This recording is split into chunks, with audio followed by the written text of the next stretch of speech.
오늘 증인이라는 말씀의 제목으로 하나님의 말씀을 나누도록 하겠습니다.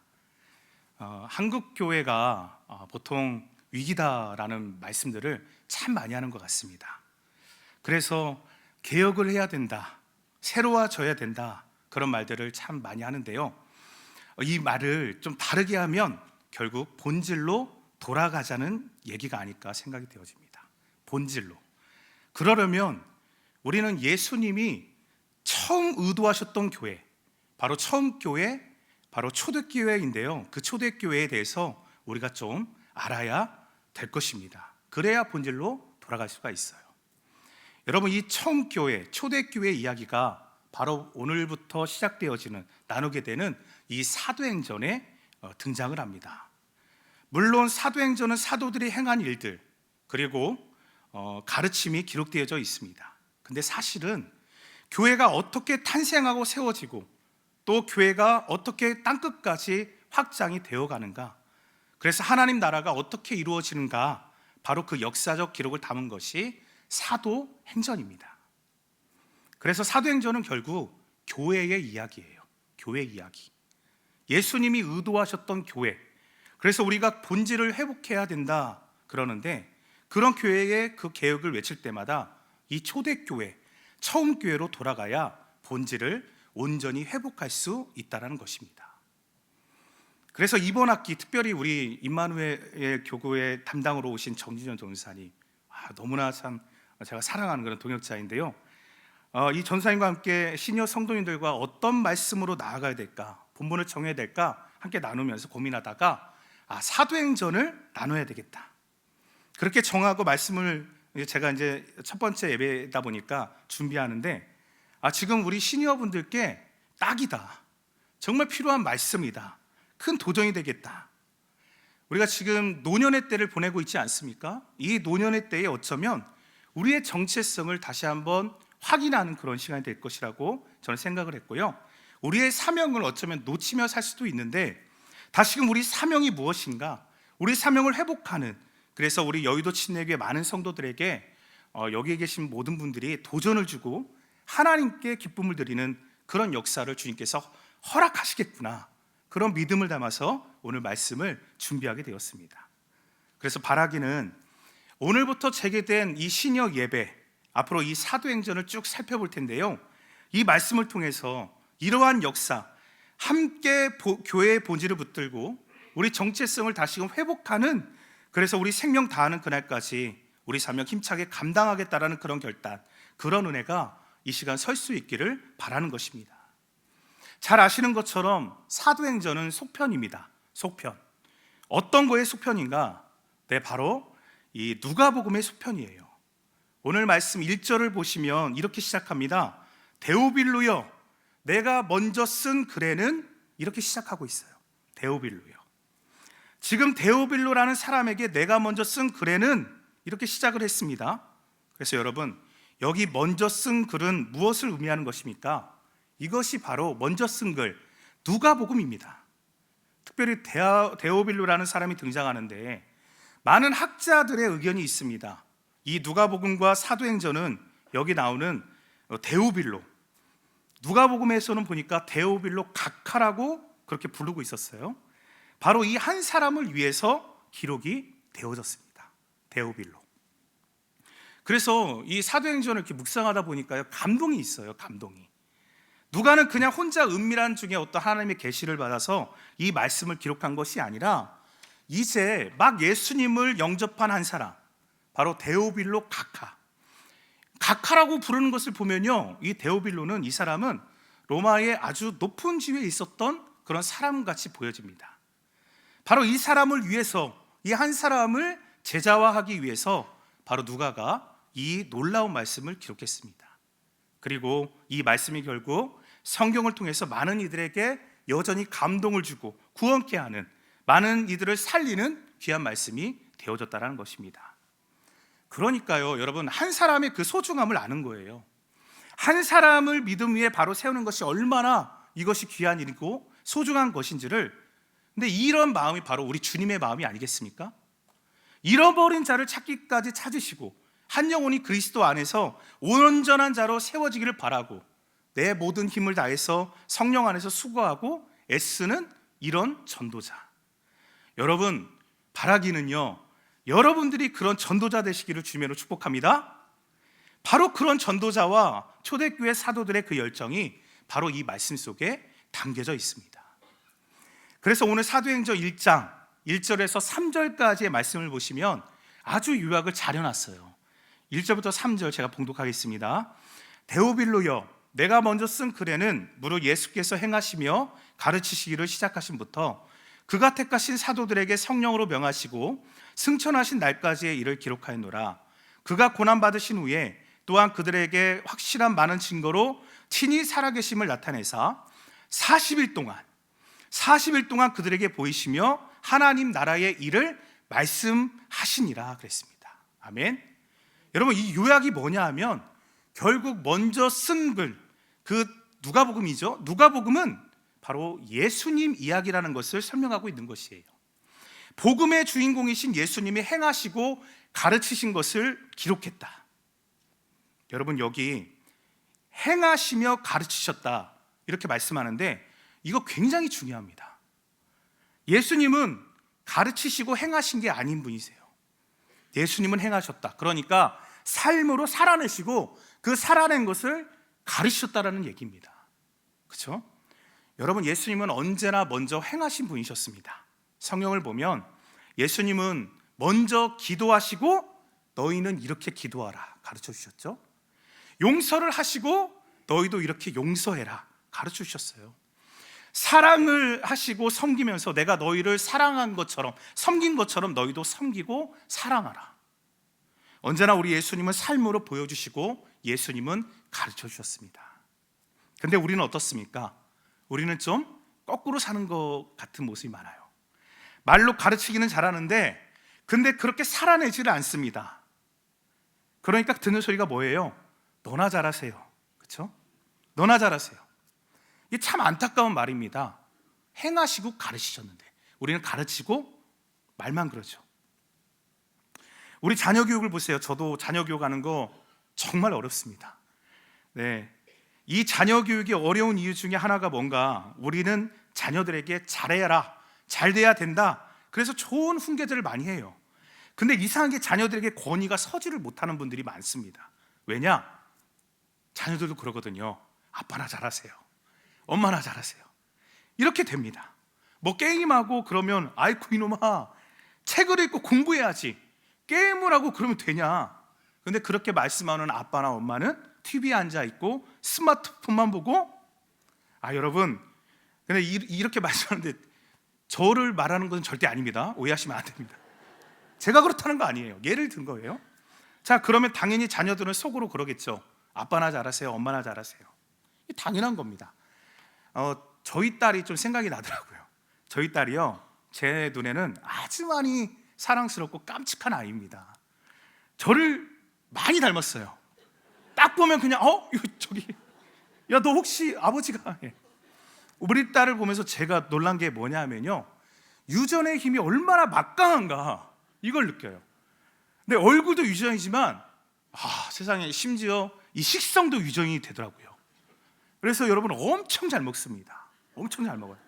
그래서 제가 요새 식탁에서 자주 우리 딸하고 많이 싸워요. 자주 가르치는 내용이 뭐냐면 제가 우리 딸을 공주님이라고 부르거든요. 그렇게 불러달래요. 공주님이라고. 공주님 삼키지 말고 제발 좀 천천히 꼭꼭 씹어서 먹어요. 조금만 드세요. 이렇게 말하면, 근데 저희 딸이 그럽니다. 아빠도 빨리 먹고 많이 먹잖아요. 이렇게 말을 하는 거예요. 아빠도 그러잖아요. 그러니까 너나 잘하세요 이런 건 말이 아닌가 생각이 좀 되어졌어요. 사실 그렇더라고요. 이 반성이 좀 됐어요. 여튼 그래서 행하고 가르치신 예수님 먼저 보여주시고 우리도 가르쳐야 되는 겁니다. 그리고 2절을 보십시오. 2절을 보시면 그가 택하신 사도들에게 성령으로 명하시고 승천하신 날까지의 일을 기록했다 그럽니다. 그러니까 예수님 탄생부터 승천까지의 일을 누가복음에 기록했다라는 것을 설명하는 내용이에요. 근데 그 누가복음의 가장 중요한 핵심이 뭔가? 예수님이 행하신 것 중에 그 핵심이 뭐냐? 바로 십자가와 부활의 사건입니다. 십자가와 부활. 그래서 3절은 예수님이 이 공생의 기간 동안 행하시고 가르치신 것 중에서 제일 중요한 것에 대해서 말씀을 하고 있어요. 우리 3절의 말씀인데요, 우리 성경을 좀 펼치셔서 3절 말씀 함께 읽도록 하겠습니다. 시작. 그가 고난받으신 후에 또한 그들에게 확실한 많은 증거로 친히 살아계심을 나타내사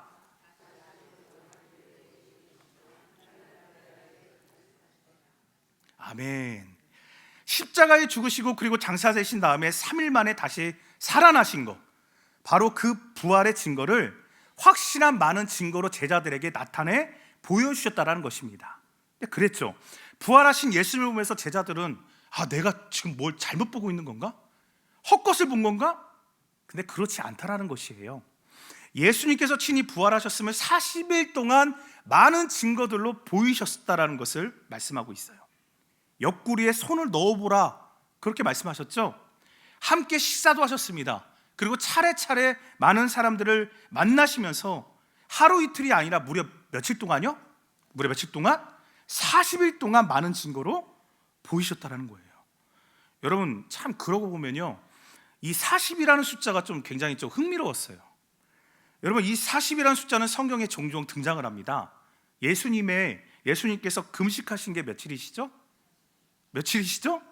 네, 잘 알고 계시죠? 40일입니다. 그러니까 금식도 40일까지는 우리도 가능하지 아니할까, 시도도 못 해봤지만, 그죠? 그리고 가나안 땅을 정탐할 때가 있었어요. 정탐꾼들이. 그때도 정탐꾼들이 며칠을 정탐을 했냐면 40일을 정탐했다라고 기록하고 있습니다. 그러니까 이 40이라는 숫자는 어떤 의미에서 보면 이거는 충분한 숫자라고 볼 수가 있는 거예요. 충분한 숫자. 예수님이 40일 동안 이 땅에 다시 부활하시고 계셨다라는 것은 이 충분한 시간 동안 자신의 부활을 많은 증거로 사람들에게 나타내 보이셨다라는 것을 의미하는 것이 아닐까, 그렇죠? 그리고 부활하신 예수님이 이 40일 동안, 그 충분한 시간 동안 제자들을 만날 때마다 반복해서 강조하고 가르치신 말씀이 있습니다. 그 말씀이 뭐냐? 바로 3절에서 말씀하듯이 하나님 나라의 일을 말씀하셨습니다. 무슨 일을 말씀하셨다고요? 하나님 나라의 일입니다. 세상 일이 아니에요. 너희가 이래야 돈 잘 벌 수 있어, 너희가 이래야 잘 먹고 잘 살 수 있어. 여러분, 이런 세상 일은 다 아시겠지만 결국 다 지나가는 것들이고요, 변하는 것들이고요, 영원하지 않은 것들입니다. 그런데 예수님이 말씀하신 하나님 나라의 일, 이 하나님의 나라는 어떻습니까? 여러분, 하나님의 나라의 일은 영원한 줄로 믿으시기 바랍니다. 이 세상에 그런 하나님 나라를 위해서, 주의 일을 위해서 주님께서 세우신 곳이 어디냐? 바로 교회라는 것이에요. 교회.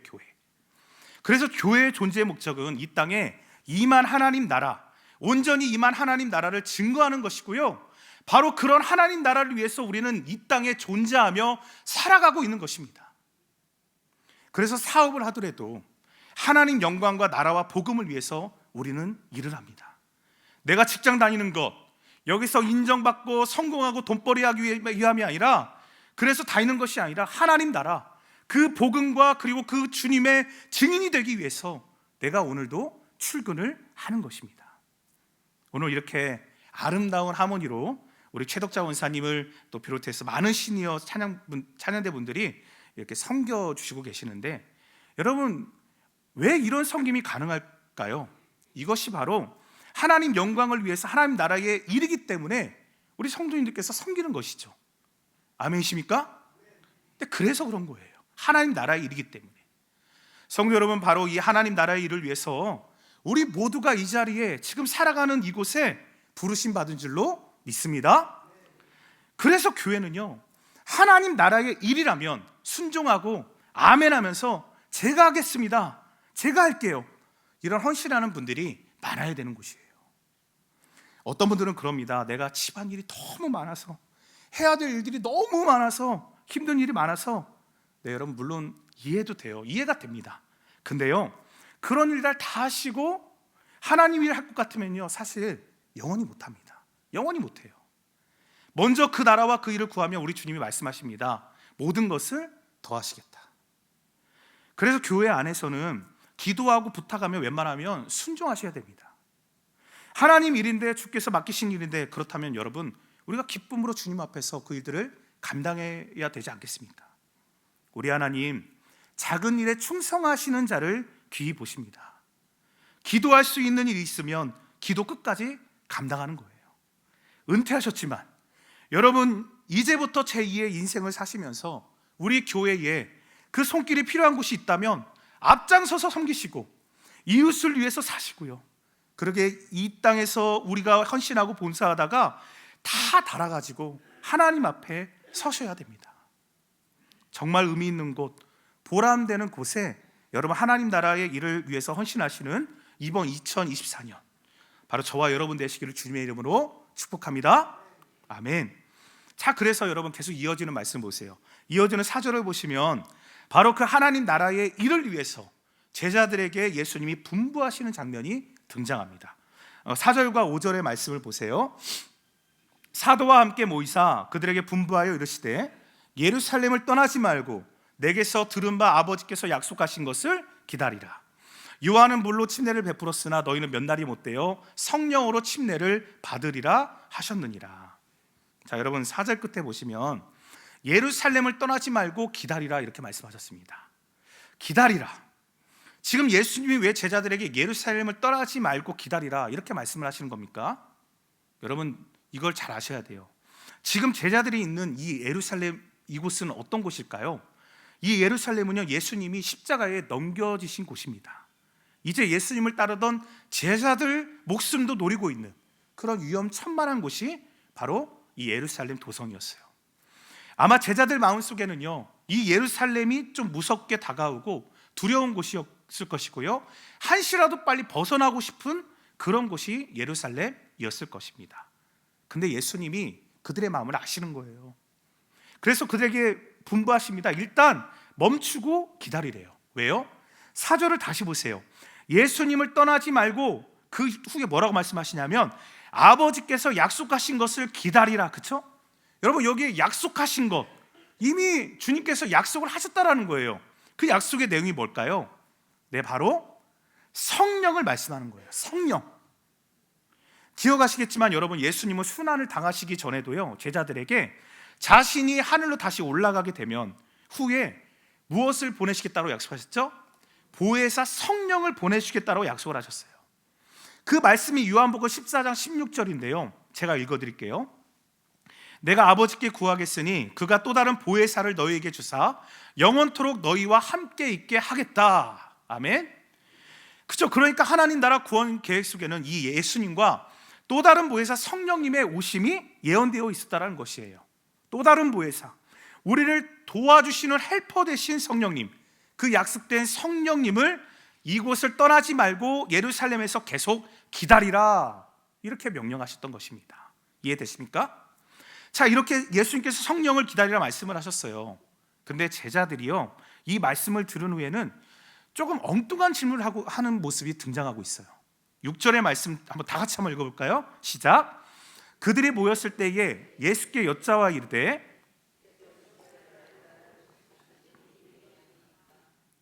네, 지금 예수님이 승천하실 때 약속하신 성령을 보내시겠다 그러는데 근데 지금 제자들이요 예수님 말씀을 잘 이해를 못했어요.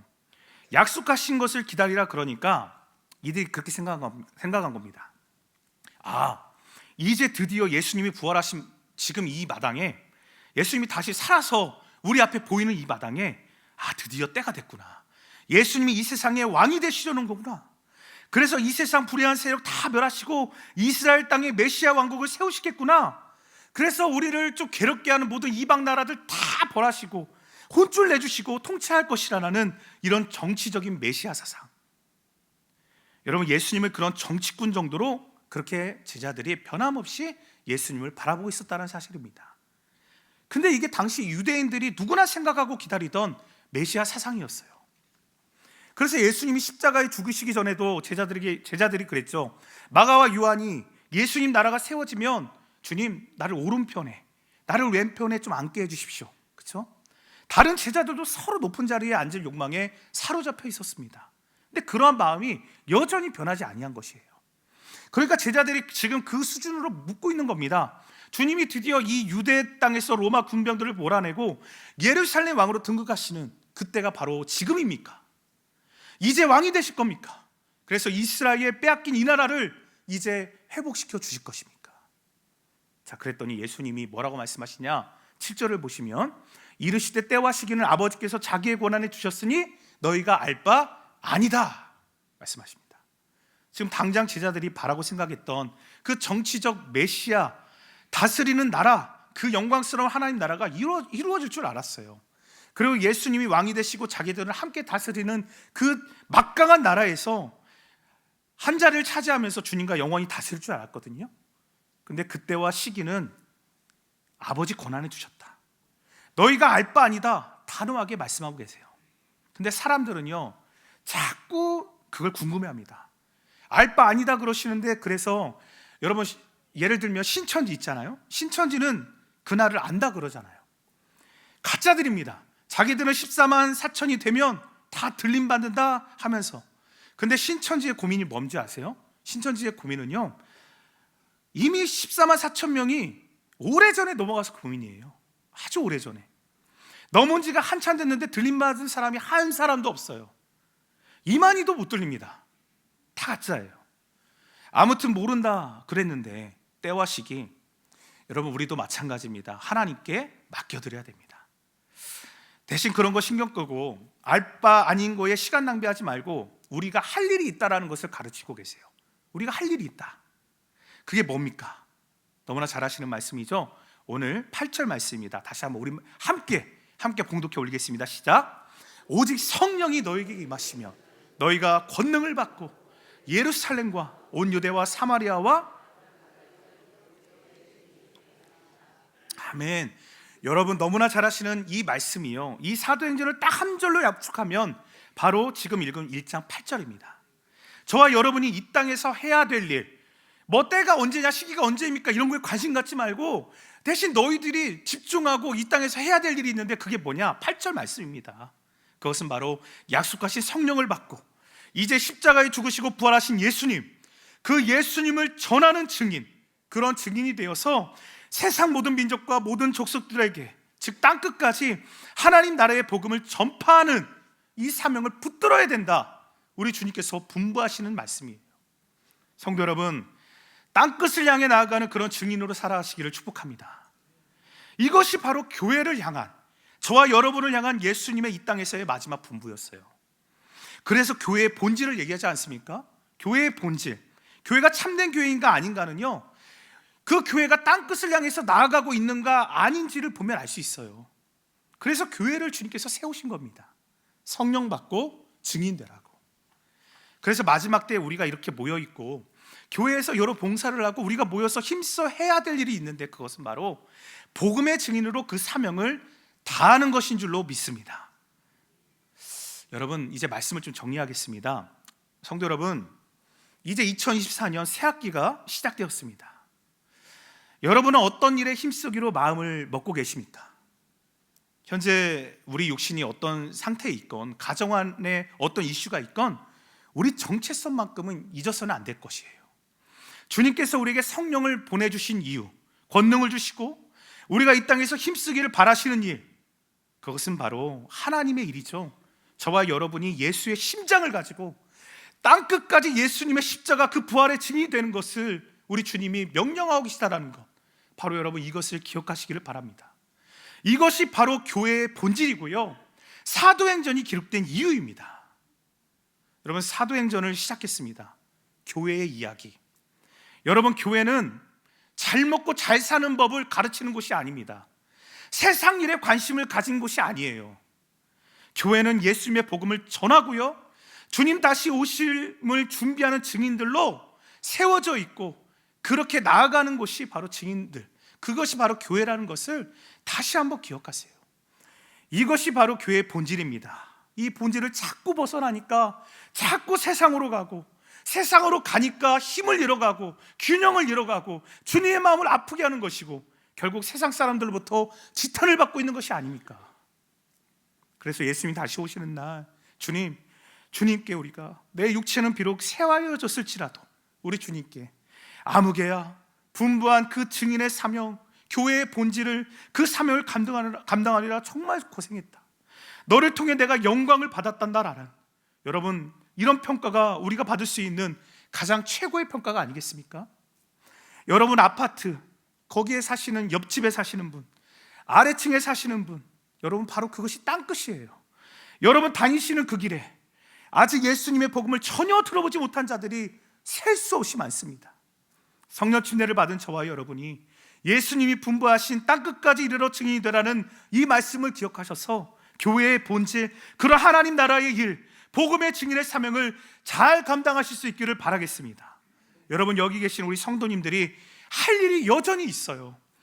연세가 많이 들었다고 해서 끝난 게 아닙니다. 하나님 보실 때에는, 아까도 우리 목자 모임 이루면서 함께 나누었지만, 주님께서 우리를 바라보실 때는 우리는 여전히 청년입니다. 청년이에요. 그 사실을 기억하셔서 복음의 증인되어서 2024년 주님의 마음을 시원케 하고 주님을 기쁘게 해드리는 일에 우리가 쓰임받기를 우리 주 예수 그리스도의 이름으로 간절히 축원합니다.